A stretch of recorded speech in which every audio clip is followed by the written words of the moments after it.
Good morning बच्चों। अब हम इस वीडियो में मॉडल पेपर के दीर्घ उत्तरी प्रश्न यानी लॉन्ग क्वेश्चन के आंसर सॉल्व करेंगे।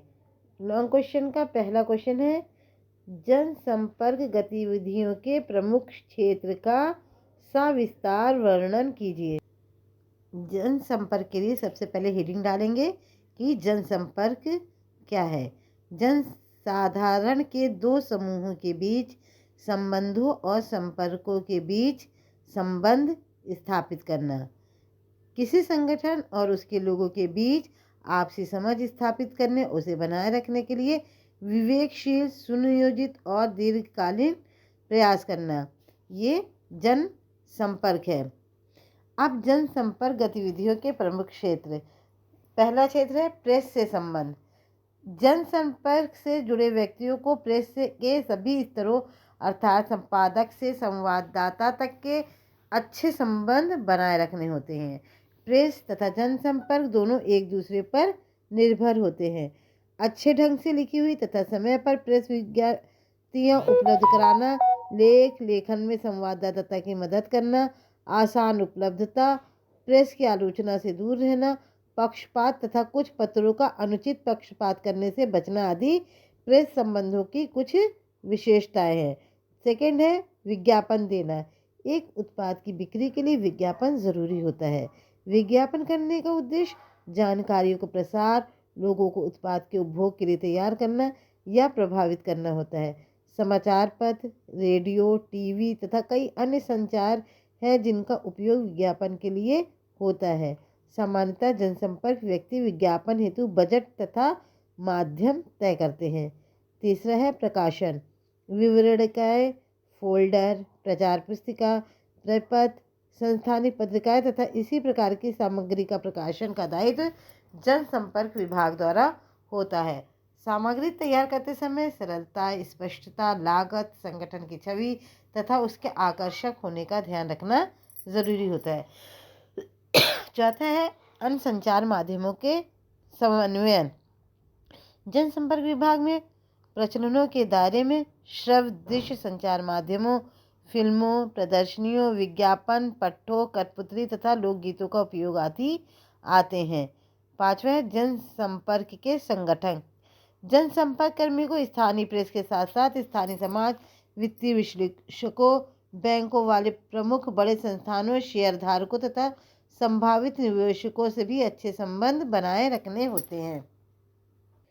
नेक्स्ट क्वेश्चन है, सूचना संचार प्रौद्योगिकी विकास की भावी वाहिका है।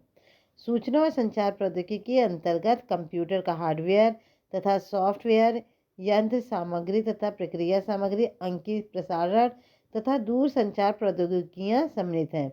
इसका उपयोग व्यक्तियों को सूचना या जानकारी प्रदान करने के लिए किया जाता रहा है।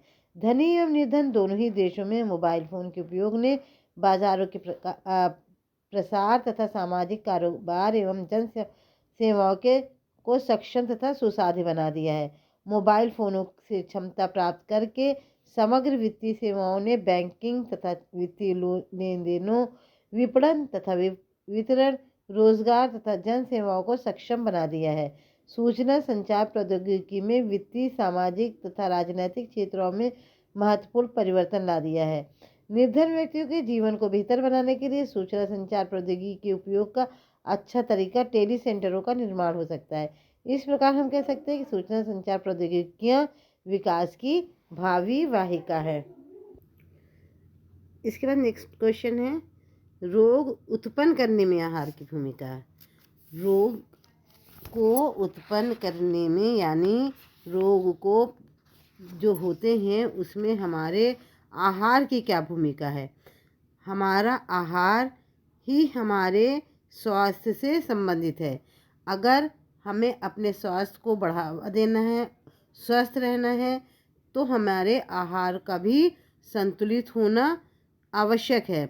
अब यदि हम आहार हमारा संतुलित नहीं होगा, उसमें पोषक तत्वों की कमी होगी, तो उसका सीधा असर हमारे शरीर पर पड़ेगा, सीधा सीधा हमारे स्वास्थ्य पर पड़ेगा।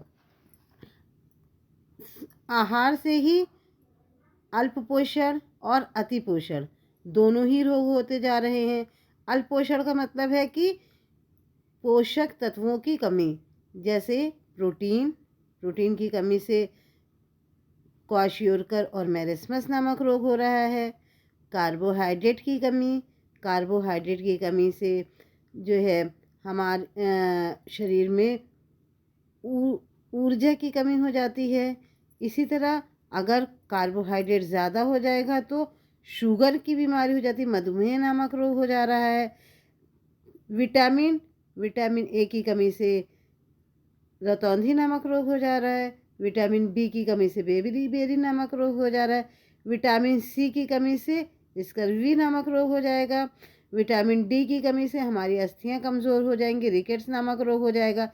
इसी तरह खनिज लवण की कमी से भी हमारे शरीर में, कैल्शियम की कमी से हमारी अस्थियां और हमारे दांत पर उसका प्रभाव पड़ेगा, जिससे वो कमज़ोर हो जाएंगे। और अगर लौह तत्व की कमी है, आयरन की कमी है, तो एनीमिया नामक रोग हो जाएगा। तो हमारे शरीर पर हमारे पोषक तत्वों का प्रभाव सीधा सीधा पड़ता है।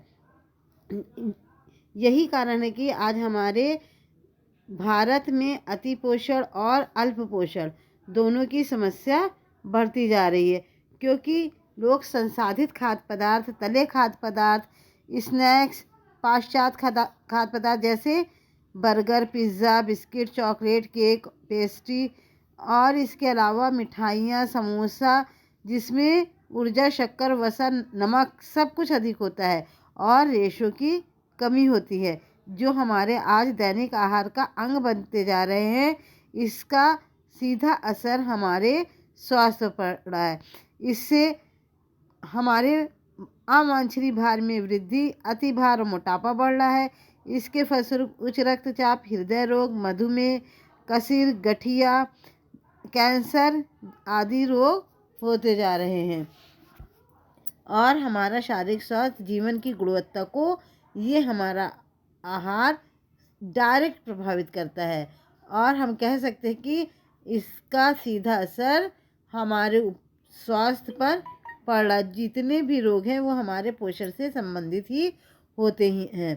तो हमारे पोषण का संबंध रोग उत्पन्न करने में भी उनकी भूमिका है। इसके बाद दूसरा क्वेश्चन है, रोगों की रोकथाम में आहार की भूमिका। संतुलित आहार के एक नहीं अनेक फायदे हैं। इससे व्यक्ति के शरीर में उन सभी पोषक तत्वों की पूर्ति होती है जो उसे स्वस्थ और तंदुरुस्त रहने के लिए ज़रूरी है। संतुलित आहार अनेक रोगों और संक्रमण को रोकने में सहायक होता है। इसमें मौजूद पोषक तत्व रोगों से लड़ने की शक्ति प्रदान करते हैं। हमारे शरीर में बीमारी से लड़ने वाली कोशिकाओं की संख्या बढ़ाते हैं। शरीर में विटामिन ए की मात्रा बढ़ाने के लिए हम अगर गाजर, कद्दू, शकरकंद, दूध से बने पदार्थ, दही, पनीर, आम, पपीता, खरबूजा, संतरा आदि का इस्तेमाल करने लगते हैं तो हमारे शरीर में, हमारी आँखों पर उसका सीधा असर दिखता है। हम रतौंधी नामक रोग नहीं होगा, जिसमें हमको कोई चीज़ दिखाई नहीं पड़ेगी। तो ये इसका सीधा संबंध हमारे आहार से है और आहार से ही हमारे शरीर का विकास, स्वस्थ रहना, रोग मुक्त रहने के लिए आवश्यक सभी पोषक तत्व पर्याप्त मात्रा में उपस्थित होते हैं। इसके अलावा एक स्वस्थ संतुलित आहार आवश्यक ऊर्जा की आवश्यकता प्रदान करता है, विटामिन, खनिज और अन्य पोषण संबंधी कमियों से बचाता है और प्रतिरक्षा का निर्माण करता है। इस तरह पोषण की यानी आहार की हमारी शरीर में बहुत महत्वपूर्ण भूमिका है, जो हमें ऊर्जा तो प्रदान करता ही है, हमारे शरीर की संरचना में योगदान करता है। इसके अलावा हमारे शरीर के रोगों की रोकथाम के लिए भी ज़रूरी है।